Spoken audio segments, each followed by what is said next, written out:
El mundo está formado por diversas culturas, países y personas.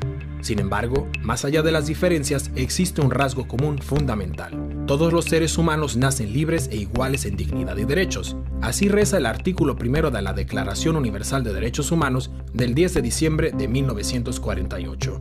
Los derechos humanos se han convertido en uno de los conceptos más importantes de la historia de la humanidad. ¿Pero qué son realmente los derechos humanos? ¿Quién es responsable de su defensa? ¿Y son realmente válidos para todos los seres humanos? Se entienden por derechos humanos aquellos que corresponden a toda persona por el solo hecho de serlo. Son innatos. Los derechos humanos tienen validez sin excepción para todo ser humano en cualquier parte del mundo. Son, por lo tanto, universales. Son válidos para todas las personas por igual, independientemente de su raza, religión, sexo, orientación sexual, color de piel, edad u otras características que puedan diferenciar a los seres humanos entre sí. Los derechos humanos forman parte del derecho internacional. Ya la Carta de las Naciones Unidas de 1946 contenía importantes pasajes dedicados a la protección y el significado de los derechos humanos. El primer acuerdo internacional al respecto es la Declaración Universal de Derechos Humanos de las Naciones Unidas de 1948. En 1966, la ONU aprobó otros dos instrumentos internacionales, el Pacto Internacional de Derechos Civiles y Políticos y el Pacto Internacional de Derechos Económicos, Sociales y Culturales. Juntos se denominan Leyes Internacionales de Derechos Humanos. Son la base jurídica más importante a este respecto. A todos ellos hay que añadir otra serie de convenciones. La Convención sobre el Estatuto de los Refugiados, la Convención sobre los Derechos del Niño, la Convención contra la Tortura y la Convención sobre los Derechos de las Personas con Discapacidad.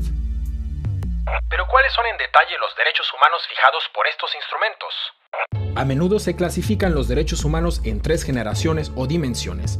La primera dimensión, los derechos civiles y políticos clásicos. A este grupo pertenecen el derecho a la vida y la integridad física, la prohibición de la esclavitud y el trabajo forzoso, la protección contra la tortura, la libertad de opinión, la libertad de conciencia y religión, una amplia prohibición de la discriminación, además del derecho al voto. La segunda dimensión, los derechos económicos, sociales y culturales, como el derecho a un trabajo y una remuneración adecuada, el derecho a la fundación de sindicatos, la paridad en los derechos de hombres y mujeres, la protección de la familia, las mujeres embarazadas, las madres y los niños, el derecho a nivel de vida adecuado incluyendo una alimentación nutritiva, el derecho a la mejor salud posible, el derecho a la educación y el derecho a la participación en la vida cultural.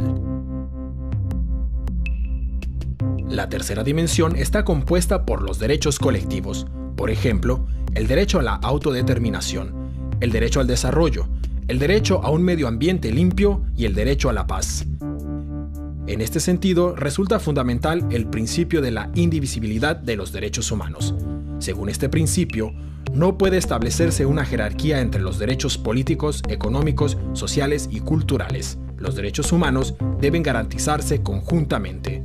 La realización de los derechos civiles y políticos depende de la garantía de los derechos económicos, sociales y culturales y viceversa. ¿Y quién se ocupa de que se apliquen y respeten los derechos humanos? La responsabilidad principal recae en los gobiernos.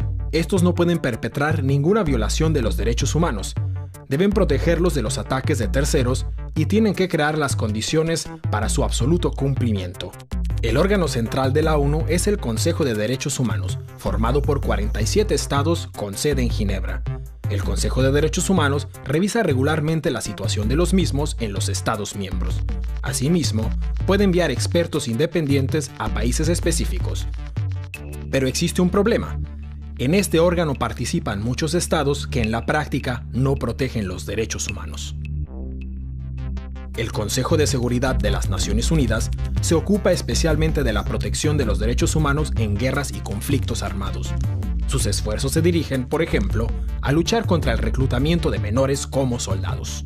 La Alta Comisionada de las Naciones Unidas para los Derechos Humanos coordina todas las labores relativas a este respecto y dispone de varias oficinas locales que pueden enviar a expertos en derechos humanos a las misiones de paz de la ONU. La Corte Penal Internacional de La Haya. Por primera vez existe desde 1998 una instancia que puede investigar y condenar violaciones especialmente graves de los derechos humanos, como son el genocidio, los crímenes de guerra y los crímenes contra la humanidad. Sus alcances todavía son limitados a causa de la falta de apoyo de importantes naciones como los Estados Unidos de América o China. Sin embargo, este es un importante paso ya que los criminales de guerra ya no pueden estar seguros de permanecer impunes. Además de las instituciones internacionales de la ONU, existen otros organismos y acuerdos en materia de derechos humanos a niveles regionales. El Convenio Europeo para la Protección de los Derechos Humanos y de las Libertades Fundamentales, o el Tribunal Europeo de Derechos Humanos en Estrasburgo, la Carta Africana de Derechos Humanos y de los Pueblos, y la Convención Americana sobre Derechos Humanos. La sociedad civil asume un papel especialmente importante.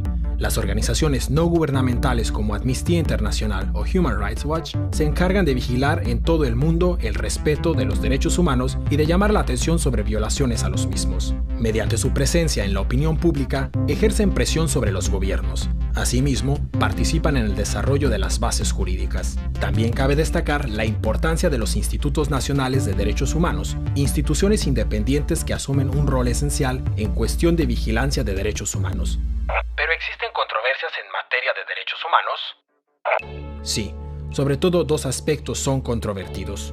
Punto de discordia número 1, el carácter universal de los derechos humanos. El argumento, la idea de los derechos humanos procede de Occidente y por lo tanto no puede trasladarse automáticamente a otras culturas. Es verdad, el origen y la extensión de la idea de los derechos humanos están unidos al desarrollo cultural y las tradiciones. Pero también es cierto que ningún ser humano desea ser torturado o discriminado a causa del color de su piel o su religión. Toda persona aspira a poder expresar su opinión libremente, sin miedo a ser perseguido. Todo ser humano desea vivir una vida digna bajo un techo y sin sufrir hambre ni sed. Y todos estos deseos están recogidos en el concepto de universalidad de los derechos humanos. Cabe destacar que la universalidad se pone en tela de juicio por estados o grupos responsables de violaciones de los derechos humanos. Punto de discordia número 2. Los estados occidentales son acusados de utilizar los derechos humanos como excusa para atacar militarmente a otros países al mismo tiempo que violan los derechos humanos. La realidad es que ningún estado garantiza por completo los derechos humanos. También en los estados occidentales existen violaciones de los derechos. Especialmente tras los atentados del 11 de septiembre de 2001, se introdujeron una serie de medidas que recortan los derechos humanos y que se justifican argumentando la necesidad de la lucha antiterrorista. En conclusión, podemos comprobar que los derechos humanos son especiales. Corresponden a todo ser humano por igual. Su protección y su respeto deben ser prioritarios en las actuaciones gubernamentales, porque los seres humanos son el punto de partida y el objetivo de toda política. El Estado está al servicio de las personas y no al revés. Los derechos humanos requieren una lucha constante para su protección y su defensa.